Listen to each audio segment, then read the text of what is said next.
जिसकी एवज में अल्लाह ताला ने इस देश को आजादी दी। यह गणतंत्र दिवस जो मनाया जा रहा है इसमें मुस्लिम लीग का बहुत बड़ा रोल है। मुस्लिम लीग का इतना बड़ा रोल है कि मुस्लिम लीग डॉक्टर भीमराव अम्बेडकर जैसे आदमी को एमपी बनवा करके, और जब कानून साज कमेटी बन रही थी और उसके अंदर रिपोर्टिंग की थी उन्होंने, और मुसलमानों में उन्हें लिखा गया तमाम सबसे हकूक इस कानून में बनाए गए। इस कानून के हिसाब से पूरे देश का निजाम चलेगा। कल आपको 1000 घंटा मिलेगा, आज आप एक हाथ उठाएंगे 1000 हाथ आपके साथ होंगे। तो संगठन इतनी बड़ी ताकत है, तो संगठन की पावर को समझे, तो मुस्लिम लीग के मेंबर बने, और मेंबर बनने के बाद जो है उस परिवार का हिस्सा बने, तो आपको उसकी ताकत ज्यादा बड़ा होना चाहिए पार्टी से, क्योंकि पार्टी एक वजूद होता है और संगठन में एक वजूद होता है। और हम सोचते हैं कि हम कुछ करना चाहते हैं तो पार्टी देना चाहिए मुस्लिम लीग से और इस पार्टी को मजबूत करें। 26 जनवरी का और ये कानून जो हमने नाफिज किया है हिंदुस्तान का, वो इसीलिए किया है कि हिंदुस्तान हमारे हाथ हो गया था, इसलिए हुआ था कि हमारे बुजुर्गों ने कुर्बानी की। हार्दिक शुभकामनाएं, मुबारकबाद, क्योंकि 1950 के अंदर ये संविधान लागू किया गया।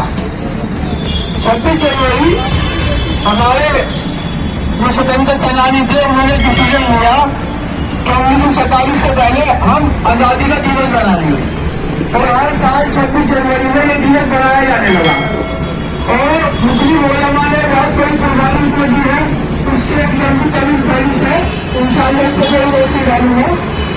अब जब हमारा देश 15 अगस्त से आजाद हुआ तो हमें हमारे जिम्मेदारों के सामने ये बात रही कि हम 26 जनवरी को भी ना भूलें।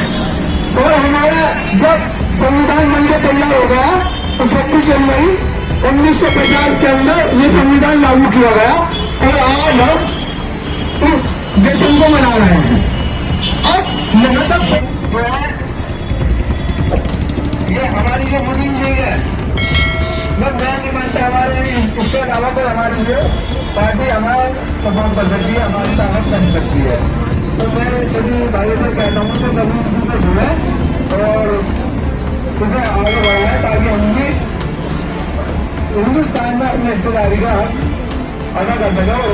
इंडियन नेशनल मुस्लिम लीग उसमें पूर्ण तरह शामिल थी, और उस वक्त के मुस्लिम लीग के सांसद बाबा साहब डॉक्टर भीमराव अम्बेडकर जो कानून साज कमेटी के चेयरमैन थे, जिन्होंने इस देश का संविधान लिखा, मुस्लिम लीग की रहनुमाई में इस मुल्क का संविधान लिखा गया।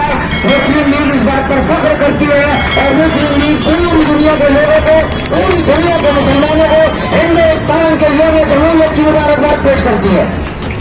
केरल के अंदर मुसलमान एक सियासी ताकत रखते हैं। दर्जा 4 के अंदर जो सरकारी स्कूल होते हैं, वहाँ एक किताब को एक किताब में एक सबक था, और वो सबक ये था कि मुस्लिम लीग ने पाकिस्तान बनाया। मुस्लिम लीग के दौर के अंदर मुसलमानों की ताकत के अंदर केरल के अंदर एक ताकत थी।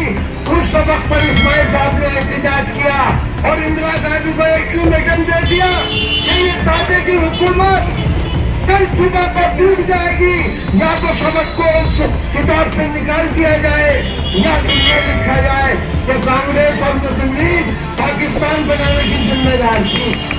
लेकिन कांग्रेस की रूए रवा थी, जिसके पीछे मुसलमान गुटखतिया बने हुए थे, हाजी नमाजी लगे हुए थे। इंदिरा गांधी को पसीना आ गया, वो ये तो लिख नहीं सकी कि हिंदुस्तान पाकिस्तान बनाने की जिम्मेदारी कांग्रेस और मुस्लिम लीग पे है। उन्होंने कहा इस सबक को ही निकाल दिया जाए जो बहस का मौजू बना हुआ है। लेकिन ये बात क्यों पैदा हुई? सियासी कुव्वत पे पैदा हुई। जानिब से मैं आप लोगों को और तमाम अहले वतन को देना चाहता हूँ। भाइयों, अल्लामा इकबाल ने एक शेर कहा था जो आज की सिचुएशन पर पूरी तरह फिट बैठता है। आपने फरमाया था कि हजारों साल नरगिस अपनी बेनूरी पे रोती है, हजारों साल नरगिस अपनी बेनूरी पे रोती है, बड़ी मुश्किल से होता है चमन में दीदार पैदा। तो आज जो हम ये यौम जमहूरिया मना रहे हैं, आज हम अपनी आज़ादी का जो लुत्फ उठा रहे हैं, ये किसी मरूने मन्नत नहीं है, बल्कि हमारे बुजुर्गों की जो खिदमत हैं, जो हमारे बुजुर्गों की कुर्बानियां हैं, उसका नतीजा है कि आज हम यौम जमहूरिया या रिपब्लिक डे या गणतंत्र दिवस मना रहे हैं। ये हमारा कौमी त्योहार है, हमारे दो कौमी त्योहार हैं, एक यौम आज़ादी 15 अगस्त 1947 और 26 जनवरी 1950 जो हमारे यौम जमहूरिया है। इसमें फर्क आप लोग अच्छी तरह महसूस करते हैं कि 15 अगस्त 1947 को हमारा मुल्क आजाद हुआ था, यानी हिंदुस्तान जो अंग्रेजों का गुलाम था, 15 अगस्त 1947 को हमारे बुजुर्गों की, हमारे उलमाए दीन की कुर्बानी की वजह से आजाद हुआ था और हम एक आजाद कौम के तौर पर इस दुनिया में हमने सर उठाया था। नवाब सिराजुद्दौला, अशफाकुल्लाह खान, भगत सिंह और न जाने कितने लोग, जिन लोगों ने अपनी जानों की कुर्बानी देकर और हिंदुस्तान की आजादी की लड़ाई लड़ी, और आज हम आजाद हिंदुस्तान के अंदर सांस ले रहे हैं। आज मुल्क हमारा है, संविधान भी हमारा है, और इस संविधान के अंदर कौन क्या खाएगा, कौन क्या पिएगा, मजहबी अख्तियारात सभी धर्मों के पास है, इन्हीं से आजादी करते हैं। मुजाहिद जो इस्लाम के लिए, हिंदुस्तान की भलाई के लिए, अपनी नस्लों के लिए, अपने कौम की हिफाजत करने के लिए काम करना चाहते हैं, हमें उन लोगों की जरूरत है। वो लोग आगे आए जो नस्लों की हिफाजत चाहते हैं, वो लोग आगे आए जो अपनी कौम का मुस्तकबिल चाहते हैं, वो लोग आगे आए जो हमारे पूर्व हिंदुस्तान की आजादी दिला करके हमें के लिए हम इसकी हिफाजत कर सके। उन लोगों की जरूरत नहीं है जो आज इस पार्टी में है, यानी कि पार्टियां कपड़ों की तरह बदलते हैं, ऐसे लोगों की हमें बिल्कुल जरूरत नहीं है। हमें उन लोगों मुजाहिदों की जरूरत है जो अल्लाह को राजी करना चाहते हैं और अपने मुल्क की हिफाजत और अपनी कौम के मुस्तकबिल के लिए लड़ना चाहते हैं, अपना तन मन देना चाहते हैं, तन मन धन देना चाहते हैं, उन लोगों की जरूरत है। आज 26 जनवरी यौम जमहूरिया के मौके पर मैं सभी देशवासियों को मुबारकबाद पेश करता हूँ। और इसी के साथ मैं आपको बता देना चाहता हूँ कि 26 जनवरी बनाने के क्या मायने हैं। 26 जनवरी हिंदुस्तान के अंदर वो दिन है कि जिसमें संविधान को लागू किया गया और ये बताया गया कि संविधान के अंदर सबके हकूक इसके अंदर लिख दिए गए हैं और सबके हकूक इसमें सबके बराबर के हकूक मिले हुए और इसके अंदर सारी बातें लिख दी है तो भाई ये पूरे हिंदुस्तान को चलाने के लिए काम आएगा। लेकिन मेरे भी साथियों, आज इस हिंदुस्तान के अंदर संविधान की धज्जियां उड़ाई जा रही है और ये काम हो रहा है तो किसी को कोई हक नहीं मिल रहा। रैली निकाल रहे हैं जिसका एक नज़ारा अभी हमने देखा है। क्या उन लोगों का कोई लीडर था? वो भीड़ थी और भीड़ की जरूरत नहीं है, बल्कि मुसलमानों को जमात की जरूरत है, क्योंकि हिंदुस्तान के अंदर जमाती निज़ाम है, पार्टी सिस्टम संघीय व्यवस्था जिसे कहते हैं। मुस्लिम लीग जो है वो और दूसरी पार्टियों में क्या फर्क है?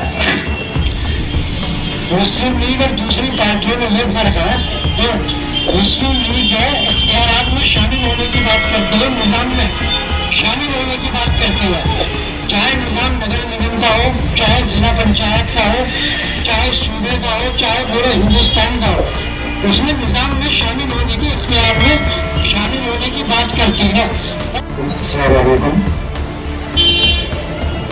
सबसे पहले मैं अपने वतन को हिंदुस्तान के जमहूरियत की मुबारकबाद पेश करता हूँ और इसके साथ साथ मैं इस जगह पे जो प्रोग्राम मुनक्किद किया गया है, जनाब अब्दुल सलाम साहब और उनकी टीम का जो बहुत बहुत शुक्रिया अदा करता है कि उन्होंने अपनी कोशिशों से इस प्रोग्राम को निकाला है। नई जगह की मेहनत कम था, लेकिन उसके बावजूद इस प्रोग्राम को अंजाम दिया गया, ये सबसे बड़ी बात है। जैसे कि 3 तलाक ये CNRC वाले मसले, ये सब संविधान के खिलाफ बनाने की कोशिश करते हैं।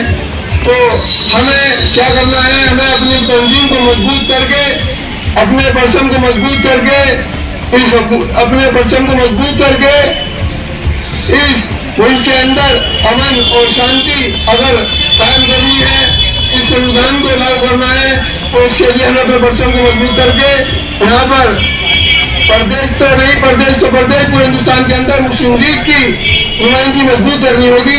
हर प्रदेश के अंदर, हर शहर के अंदर, मुल्क के अंदर मुस्लिम लीग के परचम बुलंद होगा, और संविधान को ठीक तरीके से लोग इस पर चल सकेंगे और अपनी